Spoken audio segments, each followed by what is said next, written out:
Next is examination of death, where you need to examine for the triad of death, that is the cessation of respiration, the cessation of circulation, and the cessation of brain function. And good news for you, you have already seen the examination of cessation of brain function right here, which requires prerequisites and then examination of the reflex, apnea test, and ancillary test. So now you only need to know the examination of cessation of respiration and circulation, starting off with the examination of cessation of respiration, which has 3 examinations: Winslow test, feather test, and mirror test. These are really old days traditional tests that are not done anymore. Okay, so you might find these tests to be funny, but then they used to be done back when none of this modern technology was there. So Winslow test, in Winslow test you put a saucer with water over the epigastrium and then light a torchlight over the water and observe the reflection of the torchlight. See, if the person is breathing, the epigastrium will move up and down. As a result, the saucer with water will also move up and down. As a result, the reflection, the size of the reflection will bring changes. That's Winslow test. In feather test, you simply put feather near the nose, and if the person is breathing, the feather will move. In mirror test, you simply bring a mirror near the nose. If the person is breathing, there will be mist formation. Then test for circulation. You have Diaphonous test, Icard's test, and Magnus test.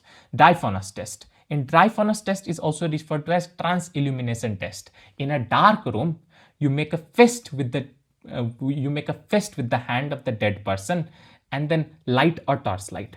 See, if the person is still alive, there is still circulation, and at wave spaces there is going to be red light due to the circulation. But if the person is dead, that means there is no longer any circulation, so at wave spaces it will be opaque or yellow. In Icard's test, also referred to as fluorescein test, you simply inject a fluorescent dye subcutaneously. If the person is alive, that means there is still circulation in the body. The dye will enter the circulation, passing through the endothelium, and through the circulation will reach throughout the body. Even the white portion of the eye will show change in color due to circulation carrying it to the eye, circulation carrying the dye to the eye. But if the person is dead, there is no circulation, the dye will be accumulated locally at the site of injection. Magnus test or ligature test. Here you simply put a ligature around the finger. If the person is still alive, that means there is still circulation. That means the ligature will lead to congestion of the finger, distal part of the finger, and the finger will become bluish purple due to congestion. But if the person is dead, there is no circulation, so there is not going to be congestion of blood.